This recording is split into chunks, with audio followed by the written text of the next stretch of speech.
출애굽과 광야 시대에 관한 내용을 함께 다루도록 하겠습니다. 오늘 내용을 다루기 전에 구약 성경은 총 9시대로 나누어서 우리가 살펴볼 수 있다, 그렇게 말을 했습니다. 그동안 우리가 살펴보았던 내용이 크게 두 시대를 살펴보았죠. 제일 먼저 우리가 살펴보았던 것은 창조시대입니다. 창조시대에는 크게 4가지 사건이 있다, 그렇게 말을 했습니다. 첫 번째 사건은 창조죠, 그죠? 창조. 하나님께서 천지 창조를 하신 것이죠. 그리고 두 번째는요, 타락. 하나님이 너무나 아름답게 천지 창조하셔서 보시기에 심히 좋았더라 말씀하셨지만 선악과를 먹음으로 인간이 죄가 들어오게 되었고, 인간에게 죄가 들어오게 되었고, 그 이후에 타락하게 되었습니다. 그리고 세 번째는요, 홍수 심판. 홍수 심판이 왔습니다. 노아 시대 때에 더 이상 악독이 너무 가득해서 하나님께서 이대로 내버려 두면 안 되겠다. 공의로우신 하나님께서 물로 세상을 심판하신 사건이 홍수 심판입니다. 그리고 마지막 네 번째로는요, 바벨탑 사건이죠, 그죠? 바벨탑 사건. 인간이 하나님같이 높아지고 싶었어요. 그래서 성을 쌓아서 하늘의 꼭대기까지 닿게 하자, 이것이 그들의 생각이었습니다. 그래서 성을 짓죠. 그래서 하나님이 보실 때 그들의 교만을 보시고 언어를 혼잡게 만들었습니다. 그리고는 그 바벨탑을 무너뜨리셨죠. 그 내용이 창세기 1장부터 11장까지의 내용입니다. 자, 그리고 지난번에 우리가 살펴보았던 두 번째 시대는 족장 시대죠. 족장 시대. 자, 족장 시대에는 크게 4명의 족장이 나옵니다. 맨 먼저 나오는 족장이 아브라함, 믿음의 조상 아브라함이죠. 아브라함의 이름의 뜻이 무엇입니까? 열국의 아버지라는 뜻입니다. 본래 아브라함은 존귀한 아버지, 한 가정에 존중받는 아버지라는 뜻인데, 하나님이 그의 이름을 아브라함이라고 바꾸어 주십니다.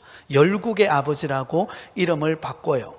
그리고 두 번째 족장은 이삭입니다.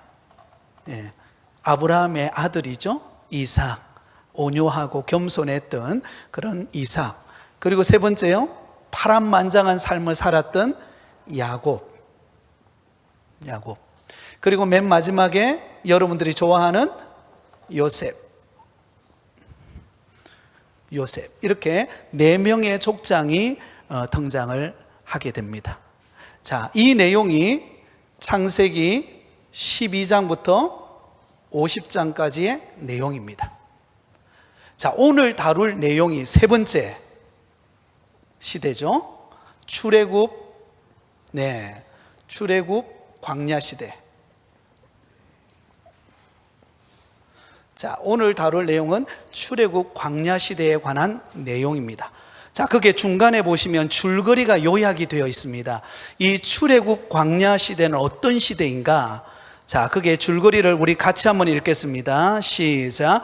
하나님께서 이스라엘 조상들과의 언약을 기억하시고 이스라엘을 애굽의 노예 생활에서 해방시킨 후 약속의 땅으로 인도해 가시면서 예배하는 공동체가 되도록 철저하게 훈련시키십니다. 자, 이게 출애굽 광야 시대의 핵심 내용입니다. 하나님께서 요셉을 통하여서 그의 가족이 애굽으로 내려가죠.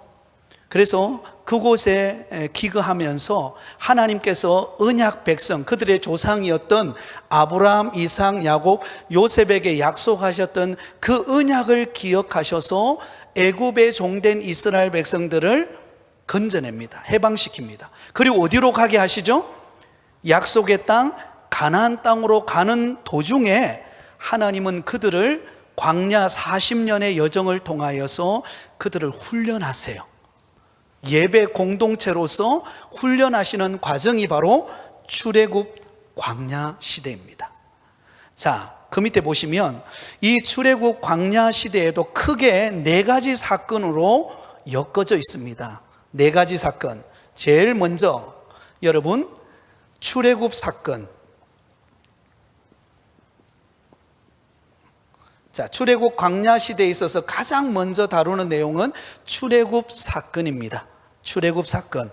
이 출애굽 사건은 출애굽기 1장에서 18장까지의 내용입니다. 우리가 주일 오전에 올 한 해 저와 여러분이 함께 말씀의 은혜를 나누었던 내용이 바로 이 출애굽 사건에 관한 내용이죠. 자, 여러분, 요셉이 애굽의 국무총리가 되었잖아요, 그죠? 그래서 이 애굽 땅 고센 지역에 바로 그 요셉의 가족들, 그죠? 야곱의 아들들, 그 형제들이 다 애굽으로 건너와서 살게 됩니다. 자, 그러면 질문하겠습니다. 요셉의 가족 전체가 애굽에 건너와서 살게 된 총 인원이 몇 명일까요? 몇 명요? 70명이에요. 자, 출애굽기 1장 5절을 화면을 통해서 보겠습니다. 같이 읽습니다. 시작. 야곱의 허리에서 나온 사람이 모두 70이요 요셉은 애굽에 있었더라. 자, 몇 명이 건너왔어요? 예, 70명이에요. 70명이 요셉, 애굽의 총리된 요셉에 의해서 고센 땅에, 애굽 고센 땅에 와서 살게 되었습니다. 그리고는 애굽 땅에서 몇 년을 살았을까요? 몇 년을요? 430년. 430년을 삽니다. 430년을 살고 난 다음에 출애굽할 때 몇 명이었을까요? 200만 명이 됩니다. 적어도 200만 명 정도 되는 인원이 출애굽하는 사건이 일어나게 됩니다. 그래서 여러분, 출애굽기 내용을 1장에 주로 그 내용을 다루고 있어요. 여러분, 출애굽기 1장을 한번 펴보시기 바랍니다. 성경에 출애굽기 1장을 한번 펴보시면, 자, 출애굽기 1장 8절에서 14절까지는 무슨 내용이 기록되어 있을까요? 거기는요, 애굽의 노예 생활을 하는 내용이 기록이 되어 있어요. 그러니까 애굽 바로 왕에 의해서 학대를 당하고, 그죠? 벽돌을 쌓고 흙 이기기를 하고 노동력이 착취당하는 그런 내용이 기록이 되어 있습니다. 그리고 출애굽기 1장 15절에서 22절까지는 여러분 무슨 내용이 기록되어 있는가 하면, 히브리 민족에 태어나는 남자아이가 태어나면 어떻게 하라고요? 나일강에 빠뜨려 죽여라. 죽이는 내용이 나와요. 여러분, 바로 왕이 이스라엘 민족을 말살시키기 위해서 남자아이가 태어나면 나일강에 빠뜨려 죽여버리라고 했습니다. 그런데 산모가, 하나님을 경외하는 산모가 지키죠, 그죠? 지키는 내용이 나옵니다. 그리고 출애굽기 2장 10절에 보면 드디어 누가 출생합니까?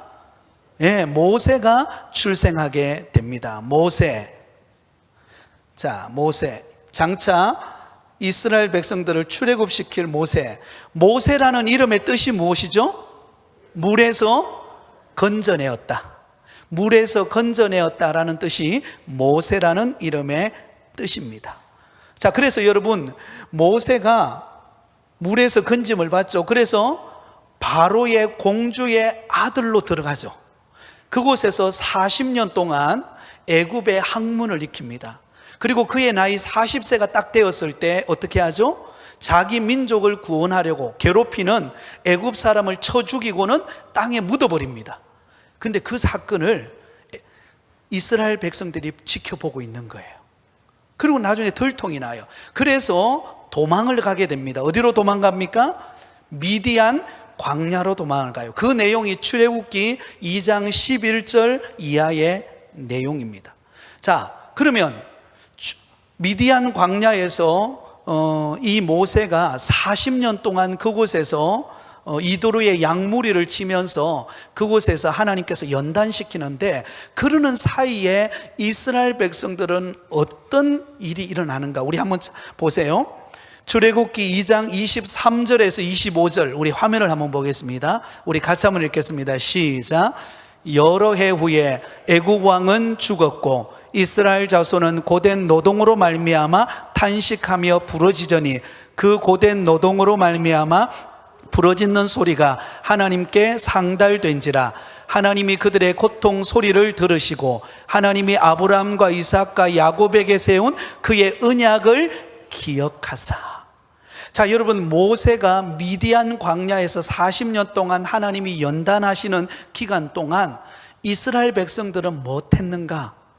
여러분, 노동력이 착취당하고 자식이 태어나자마자 남자아이가 죽임을 당하는 그 고통 속에서 이스라엘 백성들이 하나님 앞에 부르짖은 거예요. 하나님 앞에 간절히 부르짖으면서 우리를 기억해달라고, 우리를 불쌍히 여겨달라고. 그 부르짖음의 소리를 들으시고 하나님이 뭘 기억하셨다고요? 이스라엘 백성들, 그들의 조상에게 약속하셨던 언약을 기억해 하십니다. 그리고는 미디안 광야에서 양무리를 치고 있는 모세를 부르는 장면이 출애굽기 3장이에요. 만약에 이스라엘 백성들이 부르짖지 않았다면 모세는 훨씬 더 오랜 기간 동안 미디안 광야에 있어야 할 것입니다. 그런데 이스라엘 백성들이, 고통당하는 이스라엘 백성들이 더 이상 견딜 수 없어서 그들이 하나님 앞에 보인 반응은 부르짖어 기도하는 거예요. 하나님, 더 이상 우리 못 삽니다. 하나님 도와주세요. 하나님 언약을 기억해 주세요. 그 기도의 소리를 들으시고 하나님은 준비하고 계시는 모세를 통해서 이스라엘 백성들을 구원해 내시는 거예요. 여러분, 혹시 지금 당하는 고난과 어려움이 있습니까? 하나님 앞에 시간을 내어서 부르짖어 기도하는 시간이 되시기를 바랍니다. 하나님은 그것을 반드시 기억하시고 들으시고 약속하신 대로 응답의 문을 여시는 때가 오게 되어질 줄 믿습니다. 그래서 모세가 이제 부름을 받아서 애굽 땅으로 바로 왕 앞에 갑니다. 그래서 출애굽기 7장부터 12장까지의 내용이 뭐냐면 애굽에 내리는 10가지 재앙 이야기가 나옵니다. 기억나시죠?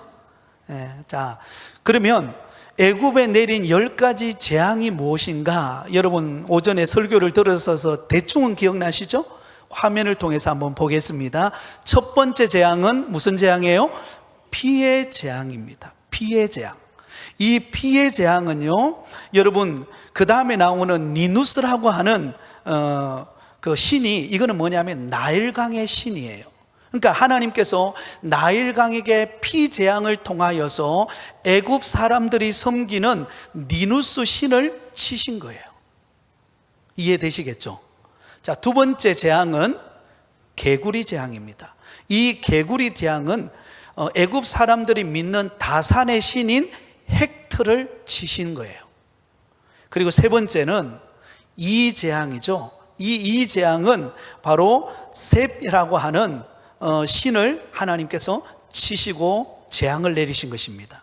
그리고 네 번째로는요, 파리 재앙인데요, 이 파리 재앙은 투구 풍뎅이 신인 케페라 신을 하나님이 심판하신 거예요. 그리고 다섯 번째로는 가축 재앙이 있죠, 그죠? 가축 재앙, 이것은 수소와 암소의 신, 애굽 사람들이 수소와 암소의 신을 믿었는데요, 그게 바로 아피스와 하토로예요. 그 신을 하나님이 치신 것입니다. 그리고 여섯 번째로는요, 악성종기 재앙이죠. 이 악성종기 재앙은 악마의 눈을 가진 신이 있는데 그게 바로 타이폰이에요. 그 타이폰을 하나님이 치시는 재앙입니다. 그리고 일곱 번째로는 우박 재앙이죠. 우박 재앙. 이 우박 재앙은 대기의 신, 날씨를 주관하는 애굽인들이 믿는 대기의 신이 누군가 하면 슈예요. 하나님이 그것을 치신 것입니다. 그리고 여덟 번째로는 메뚜기 재앙이죠. 메뚜기 재앙. 이 메뚜기 재앙은 곡식을 지키는 신인데 그게 세파피스라는 신입니다. 그 세파피스 신을 하나님이 치셨어요. 그리고 9번째로는 흑암재앙인데요. 이 흑암재앙은 바로 태양의 신인 라, 태양이 비추어서 곡식이 자라게 하잖아요. 그 태양의 신인 라를 치시는 재앙이에요. 마지막 10번째 재앙은 무슨 재앙이죠? 장자의 죽음의 재앙이죠. 이 장자의 죽음의 재앙은 애굽인들이 믿는 생명의 신인 프타라는 신을 하나님이 심판하시는 재앙입니다. 그러니까 여러분, 하나님께서는요 10가지 재앙을 통해서 교만한 이스라엘 백성들이 믿는 신들을 어떻게 하세요? 심판하시는 재앙이에요. 그러니까 이 우연한 재앙이 아니에요. 그 나라 그 애굽 사람들이 믿는 신을 치시고 하나님이 참신이신 것을 나타내는 사건이 10가지 재앙의 사건입니다. 그리고 난 다음에 마지막 이 장자의 죽음의 사건을 통하여 생긴 이스라엘의 절기가 무엇일까요? 유월절이에요. 유월절. 자, 유월절 말씀을 한번 볼까요? 출애굽기 12장 6절에서 14절까지의 내용입니다. 자, 우리 화면을 보고 같이 한번 읽겠습니다. 시작. 이달 14날에 간직하였다가 해질 때에 이스라엘 회중이 그 양을 잡고 그 피를 양을 먹을 집 좌우 문설주와 임방에 바르고 그 밤에 그 고기를 불에 구워 무교병과 썬 나물과 아울러 먹되 날것으로나 물에 삶아서 먹지 말고 머리와 다리와 내장을 다 불에 구워 먹고 아침까지 남겨두지 말며 아침까지 남은 것은 곧 불사르라. 너희는 그것을 이렇게 먹을지니 허리에 띠를 띠고 발에 신을 신고 손에 지팡이를 잡고 급히 먹어라. 이것이 여호와의 유월절이나. 유월절. 장자의 죽음의 재앙이 임하기 전에 이스라엘 백성들이 첫날에 무엇합니까? 양의 피를 가지고 자기 집 문설주와 임방에다 바릅니다. 그것을 통해서 재앙이 넘어갔다는 의미가 유월절이에요. 유월절의 의미입니다. 그래서 유월절이 이스라엘의 그 절기 중에서 가장 중요한 절기가 바로 유월절입니다. 우리나라에서 가장 중요한 절기는 설날과 추석이죠, 그죠? 가장 중요하게 생각하는 절기죠. 이스라엘 백성들에게 있어서 가장 중요한 3대 절기가 있는데 그 중에서도 유월절을 가장 소중히 여깁니다. 왜냐하면 마땅히 당해 죽어야 될 그들이 재앙이 넘어가고 출애굽한 사건을 기념하는 절기가 바로 유월절이기 때문에 그렇습니다. 그리고 그 이후에 여러분 출애굽기 18장까지의 내용이 우리가 오전 예배 때 말씀을 들었던 것처럼 하나님께서 어떻게 합니까?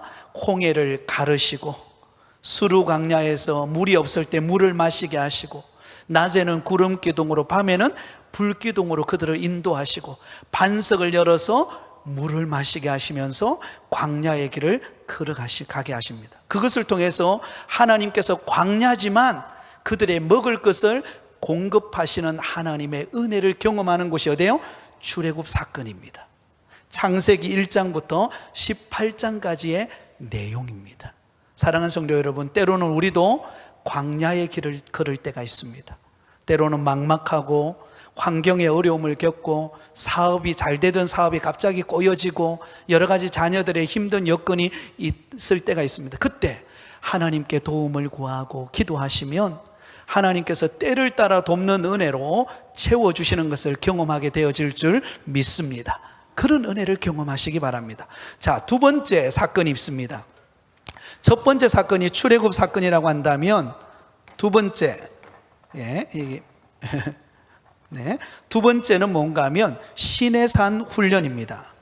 시내산 훈련.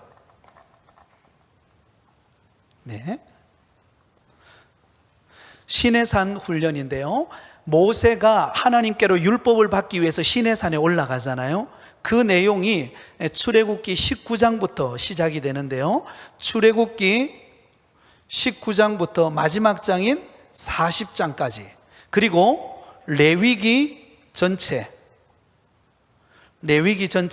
그리고 민수기 1장부터 9장까지 내용이 시내산 훈련에 관한 내용입니다. 시내산에서 율법을 받고 예배 공동체로서 준비하는 기간이 바로 이 시내산 훈련 기간이에요. 자, 그러면 모세가 시내산에 올라가서 제일 먼저 한 일이 뭐죠? 하나님께로부터 무엇을 받습니까? 십계명을 받죠. 십계명, 화면을 통해서 한번 보겠습니다. 십계명. 자, 제가 1계명 하면 여러분 한번 읽어주시기 바랍니다. 1계명, 제2계명, 제3계명, 제4계명, 제5계명, 제6계명, 제7계명, 제8계명, 제9계명, 제10계명. 이렇게 하나님께서 이스라엘 백성들에게 이 10계명을 그들에게 주십니다. 그리고 또 두 번째로 하는 게 뭐냐면 성막을 만들게 하세요. 성막. 여러분, 성막은 하나님을 만나는 곳이에요. 성막. 이 시내산 훈련 가운데 두 번째로 했던 게 뭐냐면 바로 성막을 짓게 합니다. 성막을 만들게 해요. 자, 여러분들에게 성막이 어떻게 생겼는가를 보여드릴게요. 자, 성막은 이렇게 생겼습니다. 혹시 여러분 처음 보신 분 계세요? 손 한번 들어보세요. 나는 우리 집밖에 모른다. 손 한번 들어보세요. 손 내리시기 바랍니다. 여러분 보이는 이게 바로 성막입니다. 이 성막을 왜 만들었는가? 성막은 죄인된 우리 인간이 하나님을 만나는 방법이에요. 그걸 가르치기 위해서 성막을 하나님이 만드셨어요. 자, 그 다음 두 번째, 이 성막을 좀 더 구체적으로 성막을 만들었는데 그 성막은 크게 세 가지 부류로 나누어져요. 문을 열고 딱 들어가면 맨 앞에 뭐냐면 성막 바깥들이 있어요. 한번 따라하겠습니다. 바깥들. 바깥들. 여기는 우리가 다 보이는 곳이에요. 저 바깥들. 그 다음에 중간에 뭐가 있냐면 저게 커튼이 있죠, 그죠? 그걸 열고 딱 들어가면 뭐가 있냐면 성소가 있어요. 한번 따라합니다. 성소. 그리고 맨 마지막에 중간에 휘장이 가려워져 있는데 이 휘장을 딱 열고 들어가면 지성소가 있어요. 한번 따라합니다. 지성소. 그래서 성막은 크게 세 가지로 구분합니다. 성막 바깥들, 그 다음에 성소, 그 다음에요 지성소, 이렇게 나눕니다. 그 다음에 좀 더 구체적으로 보겠습니다. 그 다음 넘겨주세요. 네, 자막 넘겨주세요. 네, 자, 이 성막의 구조를 조금 더 구체적으로 하면 잘 보이시나요? 네, 자, 성막을 제일 먼저 들어가면 뭐가 있다 그랬죠? 성막 바깥들이 있다 그랬죠. 이 바깥들에는 두 가지 종류의 물건이 있어요. 맨 앞에는 번제단이 있습니다. 번제단. 이 번제단은 뭔가 하면 여러분, 우리가 구약시대 때는 제물을 가져오잖아요. 소나 양을 잡아오면 저 번제단에서 잡아서 태워드리는 것입니다. 그게 번제단이에요. 그 다음에 두 번째는 뭐가 있죠? 물두멍이 있어요. 물두멍. 이 물두멍은 뭐냐면 제사장이 성소로 들어가기 전에 손과 발을 씻는 곳, 그곳이 물두멍이에요. 자, 그 다음에 휘장이 가려워져 있죠? 성소로 들어갑니다. 성소로 딱 들어가면 세 가지 종류의 물건이 놓여져 있습니다. 세 가지 종류의. 이쪽에 여러분 왼쪽인가요? 예. 이쪽에 보면은 왼쪽에 보면 떡상이 있죠. 떡상. 여기는 떡을 올려놓는 거예요. 떡을. 그 다음에 반대쪽에는 뭐가 있어요? 금등대가 있습니다. 금등대. 그리고 맨 앞에는요 분향단이 있어요. 분향단. 여러분, 제사장이 옆에 향을 들고 가거든요. 향을 들고 가가지고 저 분향단에다가 불을 피우는데 그것은 우리의 기도라고 표현합니다. 성도의 기도가 분향단이에요. 그래서 연기가 올라가죠. 우리의 기도가 하나님 앞에 올라간다라는 의미를 가지고 있습니다. 그 다음에 중간에 휘장이 있죠, 그죠? 휘장 다음에 맨 마지막 안쪽에는 뭐가 들어가 있어요? 지성소. 이 지성소에는 누구만이 들어갈 수 있어요? 대제사장만이. 1년에 몇 번요? 한 번. 대속제일에 1년에 한 번 딱 들어갑니다. 저기에는 딱 들어가면 언약궤가 있죠. 이 언약궤 안에는 세 가지 물건이 들어있어요. 여러분 적어 놓으세요. 이 정도는 적어 놓으시면 좋습니다. 자, 언약궤 안에는 세 가지 물건이 들어가 있는데요. 첫 번째는 만나 항아리가 들어가 있습니다. 여러분 구약시대 때 광야길을 걸어갈 때에 매일같이 뭐가 내렸죠? 만나가 내렸죠. 그래서 그 만나가 들어있는 항아리가 들어있어요. 두 번째로는 아론의 쌍난 지팡이가 들어있어요. 아론의 쌍난 지팡이, 기적의 역사를 일으켰던 거죠. 그죠? 세 번째로는요, 언약의 두 돌판인 십계명이 들어있습니다. 자, 다시 한번 더 여러분에게 질문할게요. 이 언약궤에는 세 가지 물건이 들어있습니다. 첫 번째는 어떤 물건이에요? 만나 항아리. 두 번째는요, 아론의 쌍난 지팡이. 세 번째는요, 언약의 두 돌판인 십계명이 들어있다 그랬습니다. 자, 이 번제단부터 지성소 안까지 누가 들어가죠? 대제사장이 들어가요. 그러면 대제사장은 어떤 예복을 입고 들어가는가를 보세요. 자, 화면입니다. 대제사장이 저 복장을 하고 여러분 바깥뜰부터 시작해가지고 맨 안쪽에 있는 지성소 안으로까지 들어가서 하나님을 만납니다. 대제사장은 무슨 역할이죠? 하나님과 우리 인간, 죄인인 인간 사이를 연결시켜주는 역할을 하는 사람이에요. 그래서 우리가 지은 죄를 대신해서 번제단에서 그 제물을 태우고 하나님 앞에 가서 기도하고 또 하나님께서 이 백성들을 불쌍히 여겨달라고 하는 역할을 하는, 굉장히 중요한 역할을 하는 사람이 제사장 혹은 대제사장입니다. 자, 그러면 질문할게요. 오늘날 제사장은 누구일까요? 네, 대부분이 그렇게 이야기해요. 그럼 한번 따라하겠습니다. 나도 제사장이다. 네, 여러분들은요 만인 제사장이에요. 저와 여러분이 하나님 앞에 언제든지 들어갈 수 있어요. 누구 때문에요? 예수님 때문에. 그래서 여러분 언제든지 하나님 앞에 나올 수 있어요. 그걸 잊지 않기를 바랍니다. 물론 직분적인 의미에서 오늘날 목회자가 그 역할을 하기는 합니다만은, 그러나 성경적으로 볼 때는 우리 모두가 다 제사장입니다. 하나님 앞에 누구든지 언제든지 나와서 하나님을 만날 수가 있다라는 것을 기억하시기 바랍니다. 그리고 레위기서를 보면은요 제사법이 나오죠. 제사법에는 5대 제사가 나오는데 5대 제사에는 어떤 게 있는가를 보세요. 자, 보이시나요? 네, 여기 보시면 5가지 제사가 있는데요. 첫 번째로는요 번제. 이 번제는 태워드리는 제사예요. 제물을 가져오면 그 제물을 태워드리는 제사. 두 번째로는요 소제. 이 소제는 곡물이나 가루, 감람류, 유향, 고운 떡, 소금을 가지고 여러분 번제나 화목제와 함께 하나님 앞에 드리는 제사. 그 다음에 세 번째는요 화목제가 있습니다. 화목제. 이거는 감사와 교제의 목적으로 드리는 제사입니다. 그 다음에 속죄제가 있죠. 이 속죄제는 뭐냐면 부지 중에 범한 죄의 속죄. 부지 중에 내가 의도하지 않았는데 죄를 지었어요.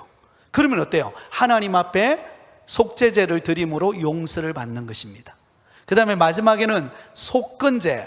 이거는 보상을 요구하는 부지 중에 지은 죄에 대한 속죄. 내가 남의 상해를 입혔다거나 이럴 때는 보상을 해야 되잖아요. 그에 따르는 제사를 속건제라고 말합니다. 5가지 제사가 있어요. 첫 번째 제사는 뭐가 있어요? 번제. 두 번째 제사는요 소제. 세 번째 제사는요 화목제. 네 번째는요 속죄제. 마지막 5번째는요 속건제. 자, 이 제사를 드릴 때에 제사 드리는 방법이 있는데요. 첫 번째는 화제. 화제는 뭘까요? 태워서 지는 거예요. 태워서 드리는 제사. 두 번째는 요제. 흔들어서 드리는 제사.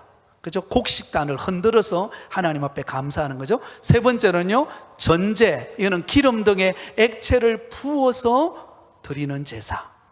이런 방식이 있다라는 것입니다. 이것을 이 시내산 훈련 기간 동안에 하나님께서 이스라엘 백성들에게 가르쳐 주신 내용이에요. 자, 그 다음에 세 번째입니다. 세 번째, 이 세 번째가 문제예요. 세 번째, 지금까지는 좋았어요. 이스라엘 백성들이 출애굽해가지고 여러분 광야길을 걸어갈 때 하나님이 때를 따라 돕는 은혜를 주셔서 그들이 은혜 가운데 왔어요. 그리고 모세가 시내산에서 율법을 받고 성막을 어떻게 만들고 또 어떻게 하나님 앞에 제사해야 될 것인가를 배웠습니다. 그런데 문제는 현실로 딱 내려오니까는요, 무슨 일이 발생하는가? 세 번째 사건은 불신앙의 사건입니다. 불신앙. 자, 이 불신앙에 대한 내용이 민수기 10장에서 몇 장까지 있어요? 14장까지. 자, 이걸 잘 기억하셔야 됩니다. 불신앙. 이 불신앙은 뭔가 하면, 이제 이스라엘 백성들이 광야의 길을 가다가 하나님께서 가데스 바네아라는 곳에, 그게 불신앙 두 번째 단에 보면 가데스 바네아라고 나오죠, 그죠? 이 가데스 바네아에서 각 지파별로 한 명씩 대표자를 선정해 가지고 정탐꾼을 보냅니다. 12명의 정탐꾼을 어디로 보낼까요? 가나안 땅으로 보내요. 그래서 그 땅이 어떤 땅인가를 보고 돌아오라고 말합니다. 그래서 12명의 정탐꾼이 그 약속의 땅 가나안 땅을 정탐하고 며칠 만에 돌아올까요? 며칠 만에요? 40일 만에 돌아옵니다. 40일 동안 정탐하고 돌아와요. 그런데 보고를 하는데 둘로 딱 나눠집니다. 10명의 정탐꾼은 부정적인 보고를 해요. 그리고 2명, 여호수아와 갈렙은 긍정적인 믿음의 보고를 합니다. 자, 먼저 볼까요? 부정적인 보고를 한번 들어보세요. 민수기 13장 31절에서 33절입니다. 자, 우리 같이 읽습니다. 시작. 그와 함께 올라갔던 사람들은 이르되 우리는 능히 올라가서 그 백성을 치지 못하리라. 그들은 우리보다 강하니라 하고 이스라엘 자손 앞에서 그 정탐한 땅을 악평하여 이르되 우리가 두루 다니며 정탐한 땅은 그 주민을 삼키는 땅이요 거기서 본 모든 백성은 신장이 장대한 자들이며 거기서 네프림 후손인 아낙 자손의 그인들을 보았나니 우리는 스스로 보기에도 메뚜기 같으니 그들이 보기에도 그와 같았을 것이니라. 아멘. 자, 여러분, 10명의 정탐꾼이 가나안 땅을 정탐하고 돌아왔는데 이들이 부정적인 보고를 합니다. 그곳에는 키가 장대한 아낙 자손들이 있어가지고 우리가 그들에게 쳐들어갔다가는 우리는 마치 뭐와 같대요? 메뚜기와 같다. 메뚜기 컴플렉스에 딱 걸려버립니다. 자기 존재가 뭐와 같다는 거예요? 메뚜기 같이 초라하고 우리 힘으로는 도저히 가나안 땅에 들어갈 수 없고 들어가도 우리 못 살아남는다. 부정적인 보고를 딱 합니다. 자, 그러면 여기에 비해서 긍정적인 보고를 하는 이야기를 들어보세요. 민수기 14장 6절에서 9절입니다. 같이 읽습니다. 시작. 그 땅을 정탐한 자 중 눈의 아들 여호수아와 여분네 아들 갈렙이 자기의 옷을 찢고 이스라엘 자손의 온 회중에게 말하여 이르되 우리가 두루 다니며 정탐한 땅은 심히 아름다운 땅이라. 여호와께서 우리를 기뻐하시면 우리를 그 땅으로 인도하여 들이시고 그 땅을 우리에게 주시리라. 이는 과연 젖과 꿀이 흐르는 땅이니라. 다만 여호와를 거역하지 말라. 또 그 땅 백성을 두려워하지 말라. 그들은 우리의 먹이라. 그들의 보호자는 그들에게서 떠났고 여호와는 우리와 함께 하시느니라. 그들을 두려워하지 말라 하나. 아멘. 자, 여기 보세요. 조금 전에 부정적인 보고를 했던 10명의 정탐꾼은 우리는 뭐와 같다 그랬어요? 메뚜기와 같다 그랬어요. 그런데 여호수아와 갈렙은 하나님을 믿고 하나님의 능력을 믿는 여호수아와 갈렙은 뭐라고 이야기합니까? 그 땅이 우리의 뭐라고요? 먹이니라. 우리의 밥이니. 한번 따라하겠습니다. 우리의 밥이니라. 전혀 다른 보고를 합니다. 전혀 다른 보고를 해요. 여러분, 10명의 정탐꾼의 보고는 왜 우리는 메뚜기라고 말했을까요? 그들은 눈에 보이는 현실만 보고 그들이 반응했기 때문이에요. 현실을 보니까 키도 장대한 아낙 자손이 있죠.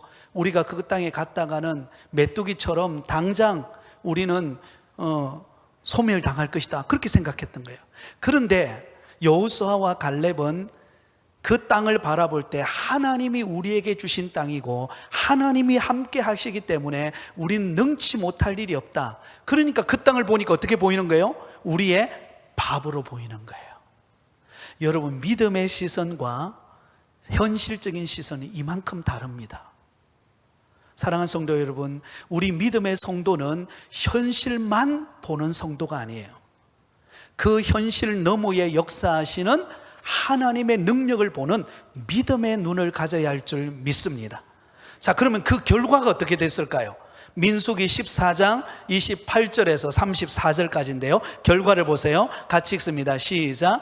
그들에게 이르기를 여호와의 말씀에 내 삶을 두고 맹세하노라. 너희 말이 내 귀에 들린 대로 내가 너희에게 행하리니 너희 시체가 이 광야에 엎드려질 것이라.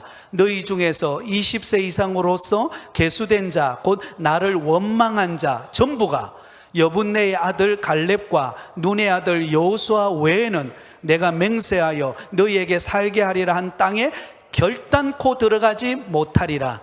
너희가 사로잡히겠다고 말하던 너희의 유아들은 내가 인도하여 드리니 그들은 너희가 싫어하던 땅을 보려니와 너희의 시체는 이 광야에 엎드려질 것이요. 여러분, 놀라운 결과가 나옵니다. 부정적으로 말하고 현실적으로만 바라보았던 사람의 결과는 어떻습니까? 하나님은 너희들이 말한 그대로 어떻게 하겠다고요? 내 귀에 들린 대로 너희에게 행할 것이다. 그래서 여러분, 그때 부정적으로 보고했던 사람은 단 한 사람도 가나안 땅에 들어갈까요? 못 들어갈까요? 못 들어갑니다. 이게 불신앙의 결과입니다. 불신앙의 결과예요. 근데 딱 두 사람, 누구와 누구죠? 여호수아와 갈렙. 믿음의 말을 하고 믿음의 행동을 취했던 여호수아와 갈렙만 20세 이상 그 가나안 땅으로 들어가게 됩니다. 여러분, 이 이야기는요, 우리에게 너무나 놀라운 이야기로 우리에게 교훈을 주는 이야기예요. 출애굽, 이 광야 시대를 오늘날 우리가 걸어가는 길이 광야와 같은 길 아닙니까? 광야의 길을 걸어갈 때에 우리가 때로는 현실을 바라보면 불평할 게 많고 원망할 게 많고 안 될 것 같고 그냥 메뚜기와 같고 모든 게 부정적으로 보여. 근데 우리 입술을 잘 지켜야 합니다. 그때 우리가 부정적으로 말하고 부정적으로 행동하고 그냥 막 행동하면요, 하나님은 어떻게 하신다고요? 다 듣고 계신다. 한번 따라하겠습니다. 다 듣고 계신다. 여러분, 들은 대로 행하십니다. 여러분, 무섭죠? 하나님은 어떤 하나님이라 그랬죠? 기억 안 나세요? 하나님 어떤 하나님? 시퍼렇게 살아계십니다. 여러분, 이것을 보면 알 수가 있어요. 이걸 보면 알 수가 있어요. 근데 그 반대로 잡히는 것 없고 보이는 것 없고 안 되지만 하나님이 행할 것을 믿고 믿음으로 반응하면 하나님이 때가 되면 그 사람을 높일 줄 믿습니다. 하나님이 반드시 들은 대로 행하십니다. 그러므로 여러분, 우리가 평소에 어떻게 행동하는가를 여러분, 우리 잘 살펴보아야 합니다. 하나님 앞에 우리가 정말로 우리의 입술을 잘 지켜서 불신의 고백, 원망하는 말, 여러분 절대로 입 밖에 나오지 않기를 바랍니다. 그런 말이 나오려고 아예 입을 잠그세요. 그리고 기도만 하세요. 기도만 하세요. 기도하면 하나님이 알아서 하세요. 내가 하려고 그러면 문제거리지만 하나님이 하게 하면 돼요. 그런데 뭐만 하면 돼요? 우리는 믿음의 말만 하면 돼요. 한번 따라하겠습니다. 옆 사람 보면서 우리 믿음의 말만 합시다. 여러분, 꼭 이 말을 기억하시기 바랍니다. 이스라엘 백성에게 남겨둔 이 불신앙이 바로 여기에 있다는 거예요. 우리에게도 있을 수 있습니다. 그러므로 우리는 믿음의 말만 하세요. 믿음의 말만 하고 믿음의 행동만 하면 하나님이 알아서 접수하십니다. 책임져 주십니다. 자, 마지막 네 번째 사건이 뭐죠? 40년의 재훈련. 하나님 뺑바퀴 돌립니다. 자, 여러분에게 지도를 보여드릴게요. 지도를 보여드립니다. 이 내용이 바로 이스라엘 백성들이 광야 40년을 걸어가는 여정입니다. 화살 표시가 나오죠, 그죠? 자, 그런데 저 중간에 보시면 가데스 바네아 나오나요? 찾으셨어요? 가데스 바네아에서 12명이 정탐국에 들어가잖아요. 그런데 하나님이 그 부정적인 보고를 들으시고 하나님께서 그들에게 어떤 일을 행하시는가? 너희들이 말한 그대로 하나님이 행하시는데 40일 동안 정탐을 하고 오잖아요. 그 40일을 1년으로 계산을 해가지고 40년 동안 뺑바퀴를 돌립니다. 여러분 42일 동안 12명의 정탐꾼이 돌고 오잖아요, 그죠? 근데 그들이 믿음의 행동을 보이지 않는 불신앙 때문에 하나님이 그들을 재훈련시키는데 몇 년 동안 훈련시켜요? 40년 돌립니다. 40년 동안 돌려가지고 결국은 그 세대가 다 죽고 난 다음에, 모세까지 죽고 난 다음에 여호수아와 갈렙을 통해서 약속의 땅 여리고를 지나서 가나안 땅으로 들어가요. 여러분, 이게 이 성경 이야기입니다. 여러분, 하나님은 때로는 우리의 믿음 없음으로 인해서 뭐 할까요? 뺑바퀴를 돌릴 때가 있어요. 그러므로 절대로 여러분 믿음에 말하는 것을 생각하고 항상 하나님이 기뻐하시는 일을 선택하고 하나님의 영광을 위하여 사는 여러분 되시기를 바랍니다. 그러면 지름길로 가요. 지름길로 갈 길을 하나님이 돌리십니다. 막 40년 동안 돌려요. 그래서 부정적인 사람들을 다 전멸시키고 마지막에 여호수아와 갈렙만 들어가게 하는 이 이야기가 출애굽 광야 시대의 이야기예요. 여러분, 이것은 우리에게 큰 경각심을 줍니다. 오늘도 우리는 광야와 같은 인생의 길을 걸어가지요. 때로는 힘들고 어렵고, 때로는 불평이 터져나오고 원망이 쏟아질 때도 얼마나 많습니까? 그때 여러분 입술을 지키시기 바랍니다. 그리고 믿음의 말을 하고 믿음의 행동을 하세요. 하나님이 들으십니다. 그리고 그대로 행하십니다. 그러면 하나님이 지름길로 가게 하실 것이에요. 이 약속의 말씀을 결코 잊지 않고 여러분들이 행하신다면 하나님께서 때를 따라 돕는 은혜로 채워주시는 것을 경험하게 되어질 줄 믿습니다. 자, 결론입니다. 여러분, 출애굽 광야 시대는 4가지 사건이 있었습니다. 첫 번째가 뭐죠? 출애굽 사건. 두 번째는요, 시내산 훈련 사건. 세 번째는요, 불신앙 가데스 바네아에서. 그리고 마지막 4번째는요, 40년의 재훈련 있었다라는 것을 기억하면서 오늘 강의를 여기서 마무리하겠습니다. 기도하겠습니다.